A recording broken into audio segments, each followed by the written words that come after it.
स्वागत है बच्चों आपका अपने YouTube channel today's dawn education में। प्यारे बच्चों, आज जो हम पढ़ने वाले हैं क्लास 6 हिस्ट्री का चैप्टर नंबर 11। आज हम इसके क्वेश्चन आंसर्स को सॉल्व करेंगे। इससे पहले कि हमने सभी चैप्टर्स के क्वेश्चन आंसर सॉल्व कर लिया है, तो चलिए हम इस चैप्टर को सॉल्व करते हैं। अगर आप हमारे चैनल पर नए हैं तो चैनल को सब्सक्राइब करें ताकि वीडियो की नोटिफिकेशन सबसे पहले आप तक पहुंच सके। चलिए बिना देर किए हम शुरू करते हैं। आज का पहला क्वेश्चन आपकी स्क्रीन पे आ चुका है। पहला क्वेश्चन है सही और गलत बताओ। तो इसमें ट्रू फॉल्स टिक मार्क करना है। तो चलिए इसको हम देखते हैं।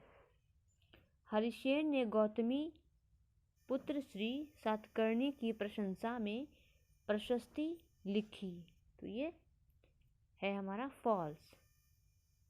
ठीक है, नेक्स्ट देखते हैं। आर्यावर्त के शासक समुद्रगुप्त के लिए भेंट लाते थे। तो ये भी होगा फॉल्स। नेक्स्ट देखते हैं। दक्षिणापथ में 12 शासक थे। तो इसका होगा ट्रू। नेक्स्ट है गुप्त शासकों के नियंत्रण में 2 महत्वपूर्ण केंद्र तक्षशिला और मदुरै थे। ये भी हमारा होगा फॉल्स। नेक्स्ट देखते हैं। एहोल पल्लवों की राजधानी थी। तो ये भी होगा हमारा फॉल्स।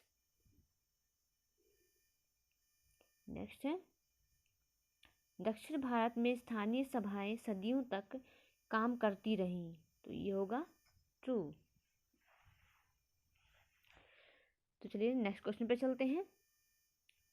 नेक्स्ट क्वेश्चन है ऐसे 3 लेखकों के नाम लिखो जिन्होंने हर्षवर्धन के बारे में लिखा। तो आइए देखते हैं। इसका आंसर है बाणभट्ट, रविकीर्ति और श्वेतसांग। इन 3 लोगों ने हर्षवर्धन के बारे में लिखा है। नेक्स्ट देखते हैं। इस युग में सैन्य संगठन में क्या बदलाव आए। देखते हैं इसका आंसर। इस युग में सैन्य संगठन में कई बदलाव आए। कुछ राजा अभी भी पुराने राजाओं की तरह एक सुसंगठित सेना रखते थे। इस समय कुछ ऐसे सेना नायक भी होते थे जो आवश्यकता पड़ने पर राजा को सैनिक सहायता दिया करते थे। इन सेना नायकों को कोई नियमित वेतन नहीं मिलता था। सेवा के बदले उन्हें भूमि दान में दे दी जाती थी। इन्हें कर वसूलने का अधिकार भी मिल जाता था। इसी से वे युद्ध के लिए जरूरी संसाधन जुटाते थे। इन सेना नायकों को सामंत कहा जाता था। जिन जगहों के शासक कमजोर होते थे, ये सामंत स्वतंत्र होने की कोशिश करते थे। ठीक है, तो इस क्वेश्चन का आंसर हो गया। नेक्स्ट क्वेश्चन जो आपकी स्क्रीन पे आ चुका है वो है इस काल की प्रशासनिक व्यवस्था में तुम्हें क्या क्या नई चीजें दिखती हैं। तो आइए इसका आंसर देखते हैं। पहले की तरह इस समय भी भूमि ही कर का सबसे महत्वपूर्ण साधन बना रहा। प्रशासन की सबसे प्राथमिक इकाई गांव थी, लेकिन इसमें कई महत्वपूर्ण बदलाव हुए। इस समय कोई भी इतना शक्तिशाली राजा नहीं था जो इस महाद्वीप पर संपूर्ण नियंत्रण रख सके। इसके लिए उन्होंने सत्ता की साझेदारी के उपाय निकाले, जिसके तहत शक्तिशाली और प्रभावशाली लोगों को अपनी ओर करने का प्रयास करने लगे। कुछ प्रशासनिक पद आनुवंशिक बनाए गए, अर्थात पिता की मृत्यु के बाद उस पद को पुत्र को दे दिया जाता था। कभी कभी कई पदों को एक ही व्यक्ति संभालता था। वहाँ के स्थानीय प्रशासन में प्रमुख व्यक्तियों जैसे मुख्य बैंकर, व्यापारिक समूह के नेता, शिल्पकार और कायस्थों का बोलबाला था। ठीक है, तो ये आपका आंसर हो गया। नेक्स्ट देखते हैं क्वेश्चन को। क्या प्रशस्तियों को पढ़कर आम लोग समझ लेते होंगे? अपने उत्तर के कारण बताओ। तो चलिए देखते हैं इसका आंसर। प्रशस्ति संस्कृत भाषा का शब्द है जिसका अर्थ है किसी की प्रशंसा। उस समय राजा की प्रशंसा में प्रशस्ति लिखा जाता था जो संस्कृत में लिखा जाता था और जिसे राजा और ब्राह्मण ही समझते थे। आम लोग तो प्राकृत भाषा समझते थे, इसलिए प्रशस्तियों को वे न तो पढ़ पाते थे और न ही समझ पाते थे। ठीक है, अब आपके लिए कुछ एक्स्ट्रा क्वेश्चन भी लाए हैं, तो चलिए उसको देख लेते हैं। आपके एग्जाम के लिए बहुत ही महत्वपूर्ण रहेगा। गुप्त वंश की स्थापना किसने की?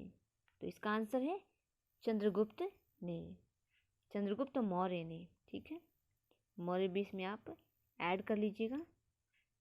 ठीक है, no no no sorry, it's a mistake. Gupta वंश की स्थापना चंद्रगुप्त ने की थी और मौर्य वंश की स्थापना जो है चंद्रगुप्त मौर्य ने की थी। ठीक है, चंद्रगुप्त मौर्य ने की थी। ठीक है, और जो गुप्त वंश का एक प्रतापी शासक था उनमें से कौन था? चंद्रगुप्त द्वितीय। चंद्रगुप्त द्वितीय जो था, जिसे विक्रमादित्य के नाम से भी जाना जाता है, वो गुप्त वंश का एक बहुत ही प्रतापी शासक रहा है। ठीक है, मशहूर कवि कालिदास और प्रसिद्ध ज्योतिष शास्त्र और खगोल शास्त्री आर्यभट्ट किसके दरबार में रहते थे? तो इसका आंसर है समुद्रगुप्त। ये लोग समुद्रगुप्त के दरबार में रहते थे। विक्रम संवत की स्थापना कब और किसने की? तो इसका आंसर है विक्रम संवत की स्थापना 58 ईसा पूर्व यानी BC में चंद्रगुप्त द्वितीय ने की थी। ठीक है, 58 BC में चंद्रगुप्त द्वितीय यानी चंद्रगुप्त विक्रमादित्य ने की थी। नेक्स्ट देखते हैं, महाराजा धीराज किसे कहा जाता था? तो इसका आंसर है समुद्रगुप्त को। महाराजा धीराज समुद्रगुप्त को कहा जाता था। ठीक है, नेक्स्ट क्वेश्चन देखते हैं, हर्षवर्धन की जीवनी किसने लिखी? तो इसका आंसर है बाणभट्ट ने हर्षचरित में उसकी जीवनी लिखी है। ठीक है,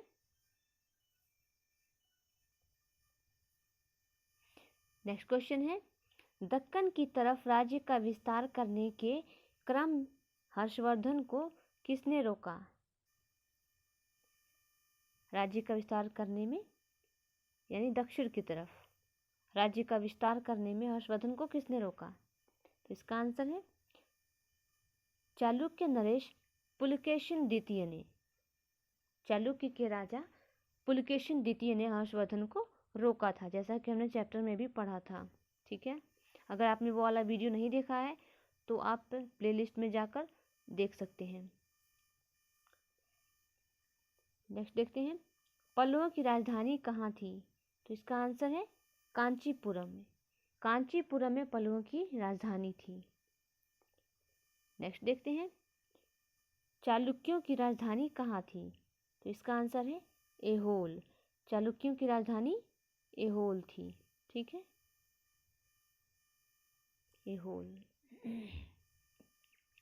नेक्स्ट देखते हैं, नेक्स्ट क्वेश्चन है हमारा, गुप्त साम्राज्य को भारतीय इतिहास का स्वर्ण युग क्यों कहा जाता है?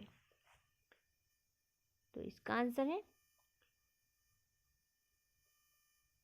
गुप्त साम्राज्य के अंतर्गत चारों ओर खुशहाली थी। उस समय विज्ञान, तकनीक, कला और साहित्य के क्षेत्र में तरक्की हुई थी, इसलिए इसे स्वर्ण युग कहा जाता है। नेक्स्ट देखते हैं, नेक्स्ट क्वेश्चन है हमारा, उस समय अछूत लोगों की क्या स्थिति थी? तो इसका आंसर देखते हैं, अछूत लोगों की स्थिति दयनीय थी। इन्हें गांव और शहरों के बाहर रहना पड़ता था। इन लोगों को शहर या बाजार में प्रवेश के पहले लोगों को आगाह करना पड़ता था। इसके लिए ये लोग लकड़ी के टुकड़े को बजाते रहते थे, जिससे लोग सतर्क होकर अपने को इनसे छू जाने से बचाते थे। ठीक है, तो ये हो गया आपका आंसर। तो आई एम श्योर ये वीडियो आपको पसंद आया होगा। वीडियो पसंद आए तो वीडियो को लाइक करें, शेयर करें और चैनल को सब्सक्राइब करें ताकि वीडियो की नोटिफिकेशन सबसे पहले आप तक पहुंच सके। अगर आपने इससे पहले के वीडियोस को नहीं देखा है तो आप चैनल की प्लेलिस्ट में जाकर आप उन सभी वीडियोस को देख सकते हैं और इस वीडियो के डिस्क्रिप्शन बॉक्स में भी आप इस वीडियो के लिंक को पा सकते हैं। तो दोस्तों फिर मिलते हैं एक नए वीडियो में एक नए टॉपिक के साथ। तब तक के लिए कीप लर्निंग, बी कनेक्टेड और देखते रहिए टुडेज टर्न एजुकेशन।